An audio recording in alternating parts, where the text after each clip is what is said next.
Se convirtió en zar a los 10 años, pero nadie esperaba que convirtiera todo el país en un campo militar y empezara a romper Rusia sobre sus rodillas. La gente murmuraba que Pedro no era solo un zar, sino un auténtico huracán. No solo le temían sus enemigos, sino también sus amigos e incluso su familia. ¿Por qué? Pedro I creció en un ambiente de constantes conspiraciones e intrigas palaciegas. Su infancia transcurrió bajo el sonido de cañones y ejecuciones. En 1682, cuando comenzó la rebelión de los Streltsy, era algo así como la guardia de la época, él solo tenía 10 años. Fue entonces cuando mataron a sus familiares delante de sus ojos. Desde entonces aprendió una cosa: no se puede confiar en nadie. Ya adulto, no se limitó a tomar el poder en sus manos. Decidió reescribir las reglas. Empezó por el ejército, los barcos, las barbas e incluso el calendario. Pero detrás de todo ello estaba el miedo a perder el control. No confiaba en nadie, tanto que incluso hizo seguir a su madre. Pero el verdadero terror comenzó cuando Pedro masacró a los Streltsy. Tras otra rebelión, ordenó la ejecución de más de 1000 personas. Él mismo fue a la plaza con un hacha y cortó personalmente varias cabezas. No pretendía ser solo un zar, era verdugo, juez y ejército en una sola persona. Pedro no toleraba la debilidad, especialmente en su entorno. Todos a su alrededor lo sabían. Una palabra equivocada y desapareces. Podía levantar a un hombre del barro y un día después enviarlo a la servidumbre penal. El apoyo de Pedro era más peligroso que su ira. Cuanto más cambiaba Pedro el país, más perdía la confianza de la gente. Sus reformas eran grandiosas, pero por dentro se sentía cada vez más solo. El miedo era su principal herramienta de control. Sin él, nadie obedecería. Pero fue el miedo lo que destruyó su vida personal y su familia.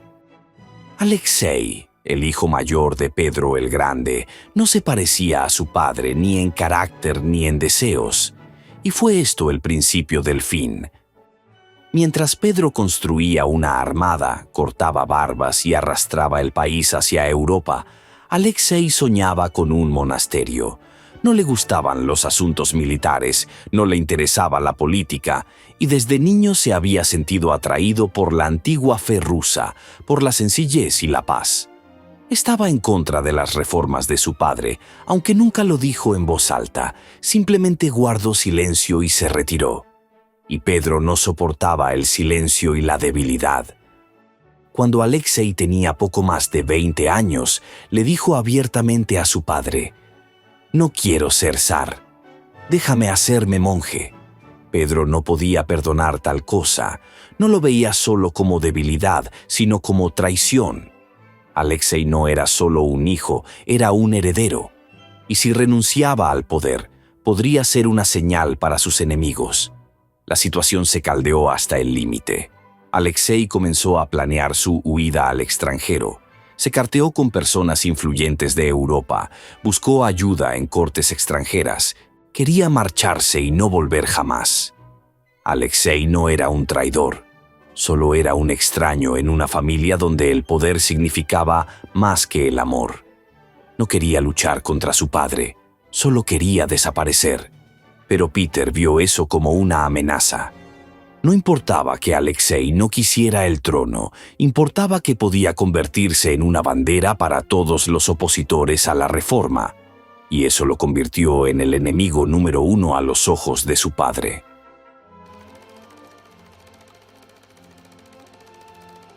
A primera vista parece un conflicto ordinario entre padre e hijo. Uno quiere reformas y poder, el otro silencio y libertad.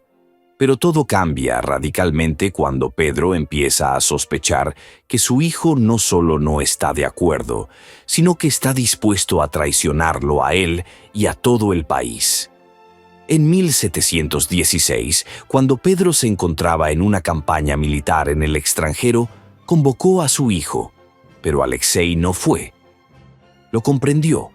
Después de todas las negativas, Las conversaciones sobre el monasterio y la falta de respeto a las reformas de su padre, el encuentro podía acabar muy mal.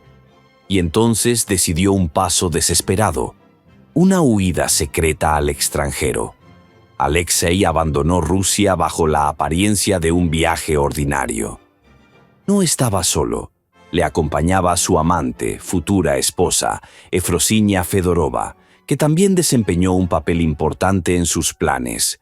Juntos cruzaron la frontera y llegaron al Sacro Imperio Romano Germánico, concretamente a Viena. Alexei se encontró en Viena no por casualidad.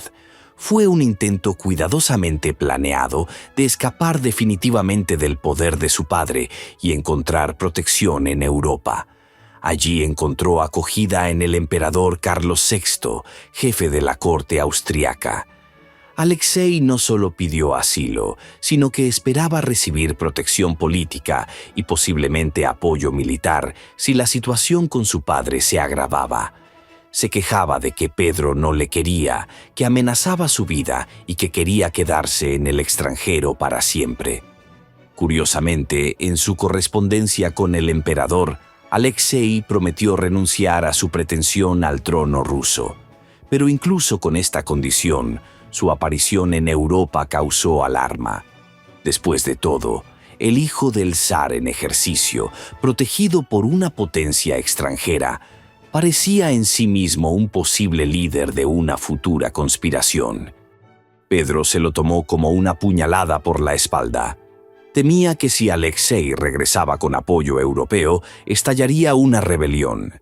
Y Pedro tenía suficientes enemigos dentro del país, entre la vieja nobleza, el clero, Streltsy.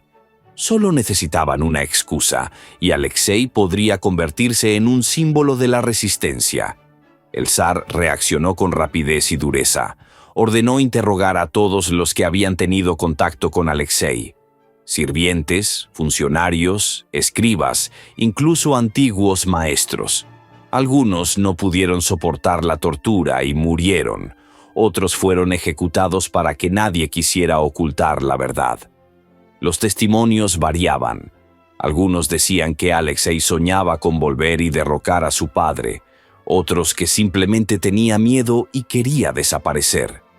Pero Peter no buscaba la verdad, buscaba el control. Y el control para él es miedo y poder. No podía creer que su hijo simplemente quisiera marcharse. Lo veía como una traición porque él mismo no lo habría hecho. Pedro estaba furioso. Exigió el regreso de su hijo. El emperador vaciló al principio, pero luego accedió y básicamente entregó a Alexei a su padre bajo la promesa de perdón. Esta promesa, como pronto resultó, no significaba nada.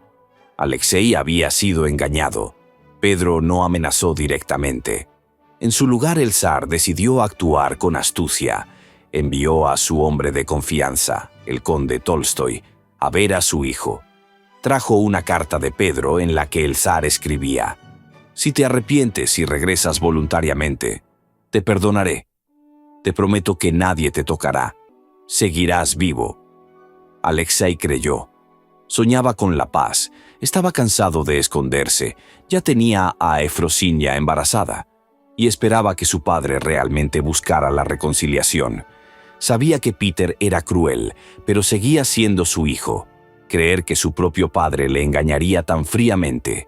Le faltaba experiencia y dureza. Alexei y Eufrosina volvieron a Rusia custodiados. Pensó que iba a ver a su padre para hablar con él. Pero ya en Moscú fue detenido. Y luego, una fortaleza, interrogatorios, aislamiento y tortura. Ni siquiera se acordó de la promesa de perdón. De hecho, no solo le atrajeron, le hicieron caer en una trampa en la que el papel de cebo lo desempeñó el juramento de su padre. Inmediatamente después de la detención de Alexei, Efrosinia Fedorova también fue detenida. Estaba embarazada, pero eso no impidió a los investigadores arrancarle confesiones. La aislaron, la interrogaron y empezaron a presionarla moralmente, prometiéndole seguridad a cambio de la verdad. Al final, Efrosinia accedió a declarar contra Alexei. Durante la investigación, declaró que Alexei criticaba a su padre. Decía que temía por su vida y que quería marcharse para siempre. Su testimonio se convirtió en una de las pruebas clave contra el Zarevich. Algunos historiadores creen que estaba destrozada. Actuó bajo amenazas y temiendo por el niño. Otros están seguros.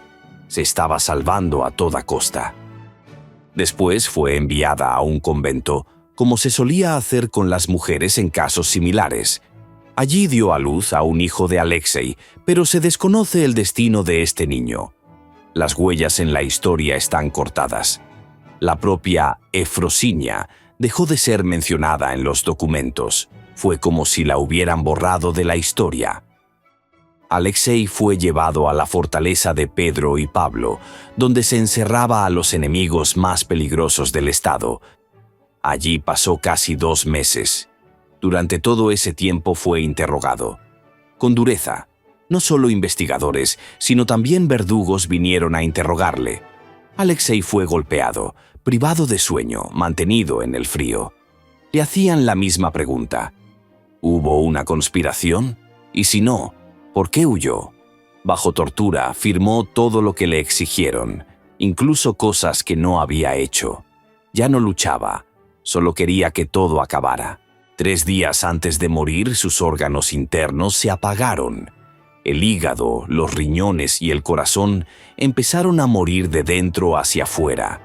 Sufría mucho, pero los médicos apenas podían acercarse a él. Todo sucedía en secreto. El 26 de junio de 1718, Alexei había muerto.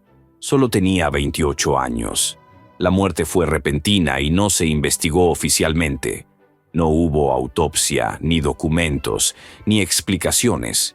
El cuerpo fue enterrado apresuradamente en la Catedral de Pedro y Pablo.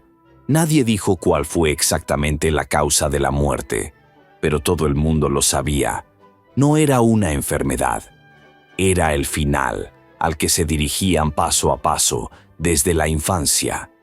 La muerte del Zarevich Alexei no fue solo un drama personal. Fue un momento a partir del cual toda la historia de Rusia tomó un rumbo diferente. La decisión de un padre de destruir a su propio hijo fue el punto de inflexión que dividió la dinastía desde dentro. Cuando Alexei murió, Pedro se quedó sin heredero. Su segundo hijo había muerto cuando aún era un niño y no había otros hombres adecuados. Al darse cuenta de que la dinastía estaba amenazada, Pedro decidió dar un paso que ningún zar ruso había dado antes. Abolió la antigua regla de que el trono se transmitía por sangre, de padre a hijo. En su lugar promulgó un decreto. Ahora era el zar quien decidía quién gobernaría después de él. Suena lógico, pero eso se convirtió en una bomba de relojería. Cuando Pedro murió en 1725, no tuvo tiempo de nombrar a nadie. El trono estaba vacío. La lucha comenzó. Los primeros en atacar fueron los guardias. Los militares, que antes se limitaban a vigilar al zar, tomaron el poder en sus manos. Decidieron literalmente quién sería el próximo gobernante. A bayoneta calada, no por derecho. En poco tiempo, varios emperadores y emperatrices fueron sustituidos, y muchos fueron asesinados, envenenados o depuestos. Fue la llamada Era de los Golpes de Palacio. Todo empezó con una decisión: destituir al heredero. Un miedo, una traición y un sistema que se había mantenido durante siglos se derrumbó. Solo 37 años después de la muerte de Pedro I estaba en el trono Catalina II, una alemana que no llevaba ni una gota de Romanov en la sangre. La historia de Pedro y Alexei no es solo una tragedia de padre e hijo. Es la historia de cómo el miedo, la crueldad y el deseo de controlarlo todo pueden destruir incluso un imperio. Un conflicto en una familia se convirtió en una cadena de acontecimientos que cambiaron para siempre el curso de la historia rusa. ¿Qué opina usted al respecto? Escribe en los comentarios.